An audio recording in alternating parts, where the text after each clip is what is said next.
Millions of years ago, the Earth suffered a devastating ice age during which every living thing on the planet died. In marketing terms, we're heading towards a new ice age, only this time the world won't be covered in frozen water, but in a network of intuitive customer experiences, a tapestry of products and services that are responsive and customized to meet the individual needs of consumers. And this will be a world in which brands are no longer emblems worn by companies, but operating systems designed and dedicated to improve the lives of their customers. And as with the first ice age, everything that came before it will die. I'm Jason Xenopoulos, the CEO of NATIVE VML, and over the next 15 minutes, I'm going to talk to you about intuitive customer experiences, what they are, how we go about trying to create them. And in order to do that, I want to talk to you about shoes.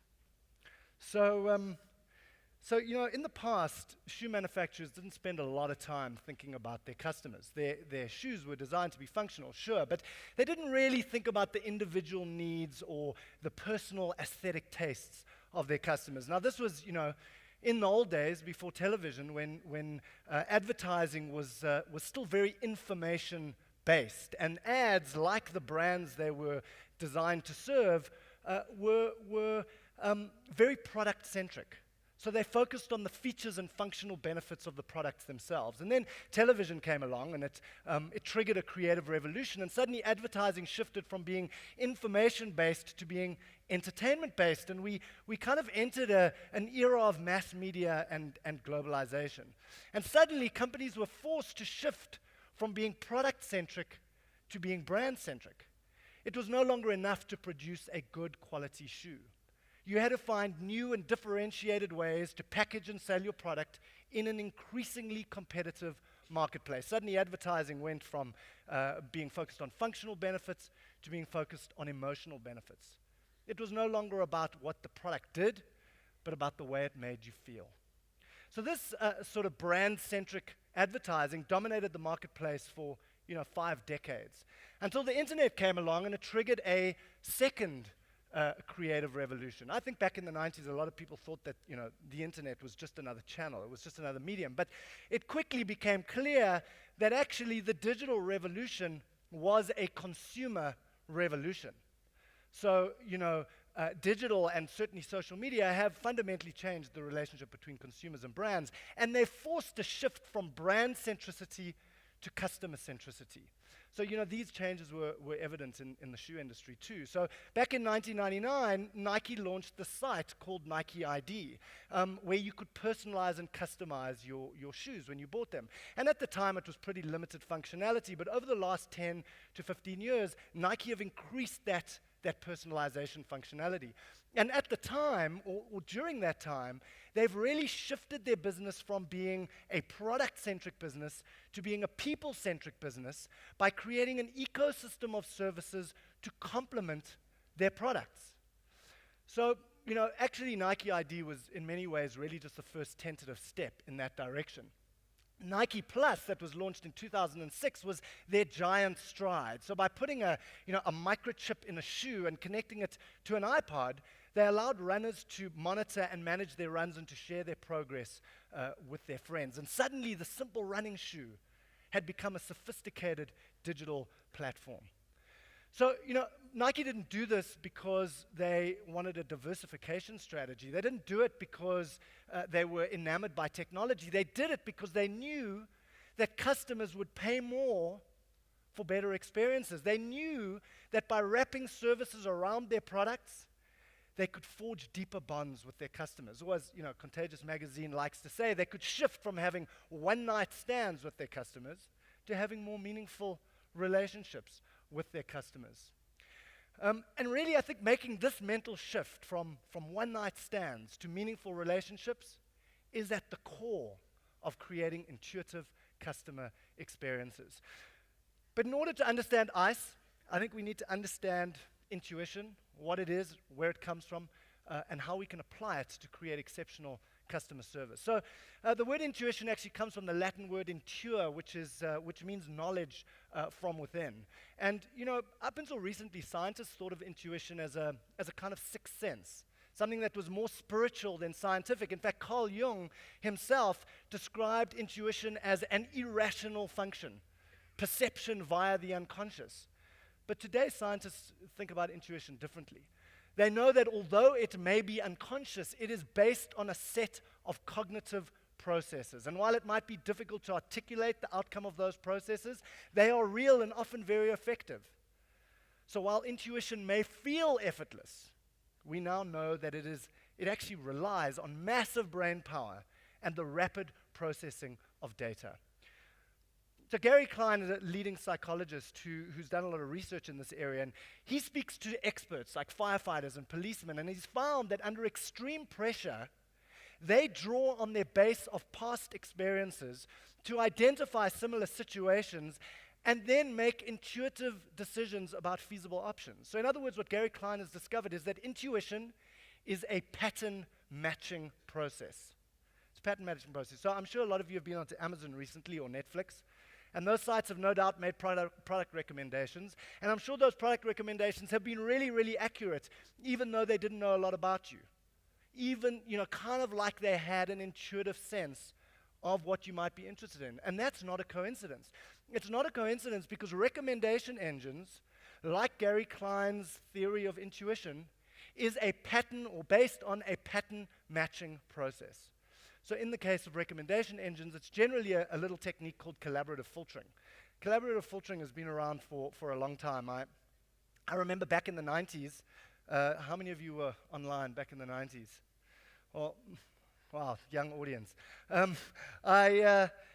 You may remember a little site called Firefly. And Firefly seemed like magic at the time because, this was a time when everyone was obsessed with going from mass communication to individual, personal communication. But no one could figure out, they thought that in order to have a one-on-one dialogue with a customer, you needed to know everything about them. Which is why Firefly seemed so magical, because this little service, you put in a few movie titles that you liked, you put in a few songs that you liked, and it immediately gave you really accurate recommendations. And people thought, well, how do they decode my tastes with so little input? And the breakthrough was that they realized that people often get the best recommendations from other people with similar interests. They realized that you didn't need to gather an enormous amount of data about a single individual. You just needed to pair them with someone with similar interests and make recommendations on that basis. Now, Firefly may have seemed like magic back in the 90s, but today, collaborative filtering is the lifeblood of the social web. In fact, it is the reason why sites are able to give you these intuitive recommendations. It's also a great clue as to how we can create other intuitive responses to our customer needs. Now, while collaborative filtering allows you to make, intuitive recommendations without knowing an enormous amount about the individual, it does actually thrive on big data.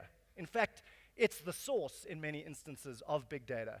So John Kennedy from IBM says the explosion of data created by consumers through social media lets marketers understand them not as segments or targets, but as actual individuals. And he goes on to say, before big data, knowing the customer was like having a low-res picture of them. Well, awesome, we now have a high-res picture of the consumer. But what we have to do now is we have to shift from big data to smart data. And smart data is not about gathering and analyzing more data. It's about using data to go beyond selling products and services, using data to create ongoing and meaningful exchanges with consumers. And this, in my opinion, is the critical difference between analysis and intuition. Intuition is not a sixth sense. It's not an irrational function, as Carl Jung said. It doesn't exist beyond data. It emerges from data. But it differs from other analysis in the way that that data is accessed and applied. Intuition is, as Gary Klein said, a pattern matching process. And as such, it is quick, it is responsive, and it is interpersonal. And understanding intuition in this way can really help us to create intuitive customer experiences, which brings me all the way back to the shoe industry again, because Nike Plus was specifically designed to create ongoing and meaningful relationships with consumers. So Stefan Olander, the head of digital at Nike, said when someone buys a Nike product, that needs to be the beginning of the relationship, not the end. Nike's not the only company in the shoe industry that understands the power and the importance of exceptional customer experiences. This company, Zappos, started in 1999, rapidly grew to be the world's leading online retailer, sold to Amazon in 2009 for over $1 billion, and they did it by creating exceptional customer experiences. And the stories are legendary. So in one of them, the CEO challenged one of the shoe company representatives to call up the customer support hotline and asked them for a late-night pizza delivery service. So the rep called up the line, and the customer service guy was really confused, but he came back with a list of 5 pizza restaurants.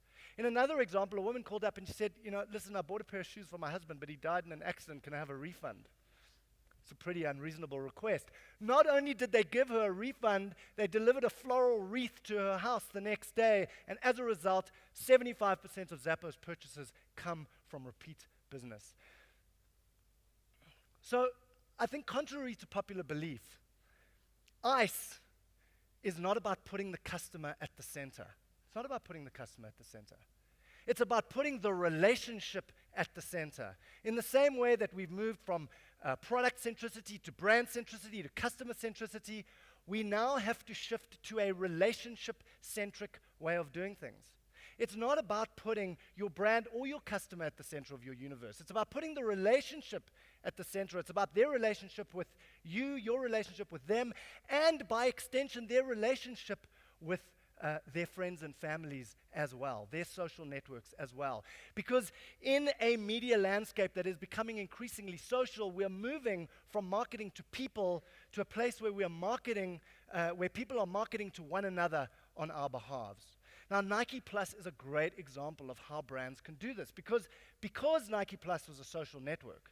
It actually allowed Nike to forge relationships not only between consumers and the brand, but between and amongst consumers themselves as well.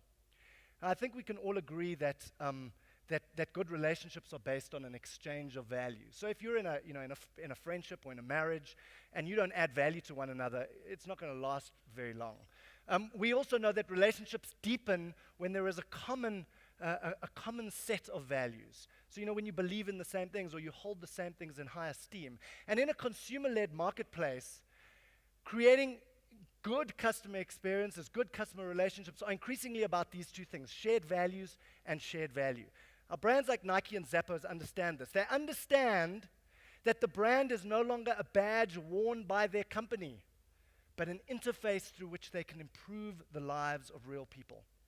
So Nike now has, it's added Nike Fuel and Nike Fuel Band, and in doing so, they've extended their ecosystem of value beyond running, beyond basketball, beyond all formal sports into everyday activity. So what have they done? They've gamified our lives. They've tethered their brand to our every move. They're there when we wake up in the morning. They're there when we go to bed at night. And as such, they are helping Nike to transform itself from a brand into an operating system.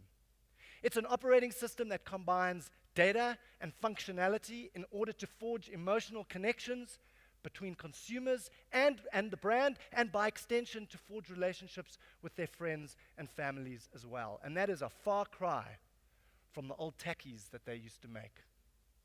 Now, a lot of people businesses say, well, that's awesome. We want to create this kind of functional integration. How do we do it? Well, the problem is that to create functional integration, you have to create a seamless and cohesive user journey. Now, the problem for most companies is that there are many touch points along that user journey that are represented by a separate silo within the company. So here's the cold and undeniable fact. To create intuitive customer experiences, you have to break down the silos. As someone on the panel said earlier, screw the org chart.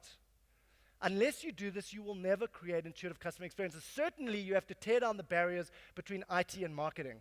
As Ginny Rometty from IBM says, the shifting nature of the customer relationship is going to redefine the role of marketing, and more importantly, it's going to reimagine the relationship between marketing and IT.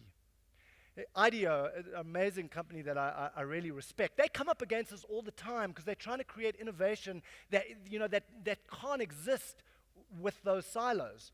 So they've become pretty selective about their customers, and they say before they take on a project, they get everyone in the room, the CEO, the CMO, the CTO, and they say, if you guys want to work with us, first of all, you have to work together. So if you can do that, if you can achieve this level of integration, then you can transform your offering the way Nike has from a leather and canvas shoe or whatever your offering is now into a cutting-edge multi-platform operating system. I'm afraid that the converse is also true.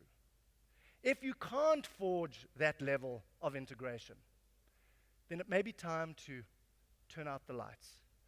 Because a day will come soon when there is simply no space left on the over-cluttered shelves of our global marketplace for brands that do not offer exceptional and intuitive customer experiences. So the question isn't whether or not you're going to do this. You don't have a choice anymore. The question is, how are you going to forge the integration necessary to ensure that you can survive the new ice age? And when you're ready to ask that question, we're available to help you answer it. Thank you very much.